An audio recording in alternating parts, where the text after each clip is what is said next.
Então, assim, para aqueles que não conhecem Kaibar Schutel, ele nasceu no Rio de Janeiro, em 1868. Com cerca de 30 anos de idade, ele veio para o interior de São Paulo, passou por algumas cidades até se estabelecer em Matão. Quando ele chega a Matão, ele ainda não é espírita. Ele tem uma atuação muito grande na cidade, né? Se consolida, ele é farmacêutico. E extremamente católico na época, exatamente, não é? Extremamente católico, né? Uma pessoa muito devota. E ele se consolida na cidade, tanto com esse trabalho na farmácia, também como homem público, né? Primeiro prefeito da cidade.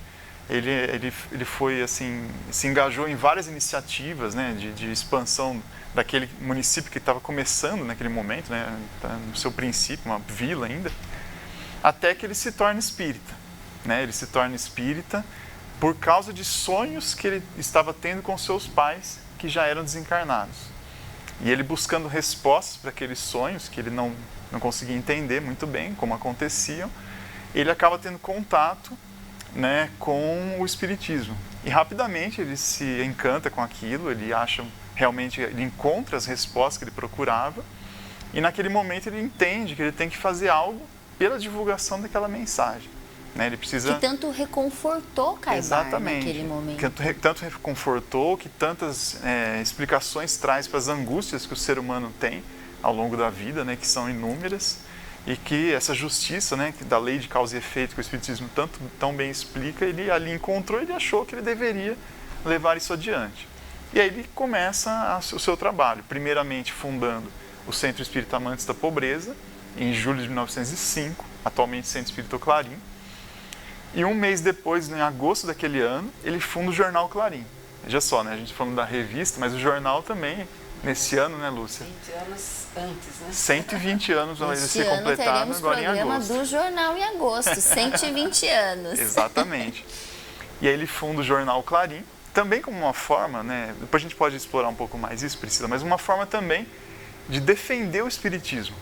Porque essa ideia dele, antes de ser católico, se tornar espírita, não foi muito bem aceito naquela época. Ainda Imaginemos mais, né, nós naquela época. Exatamente, que seria. Uma vila, né, muito pequena, as ideias ali muito tradicionais, né?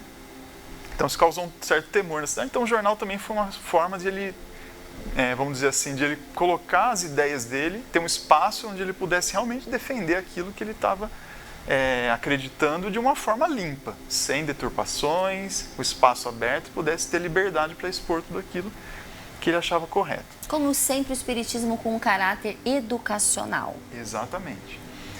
E aí, se você quiser... Pode vou interferir. Isso. Conta os pormenores, hein, Lúcia? Pode deixar. E aí, nesse período, né, o jornal começou a sua circulação, né, foi ganhando respeito, foi ganhando credibilidade. E com o passar do tempo, ele começou a receber muitas correspondências do exterior. E conteúdos, assim, de pesquisas, né, de manifestações, conteúdos filosóficos, científicos e tudo mais.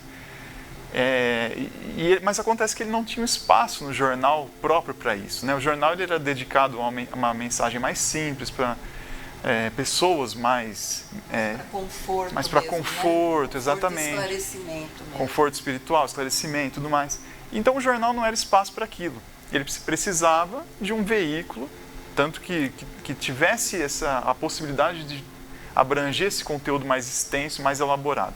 Foi aí que surgiu a ideia de fundar uma revista. E aí em 1925, 15 de fevereiro de 1925, surge a Revista Internacional do Espiritismo.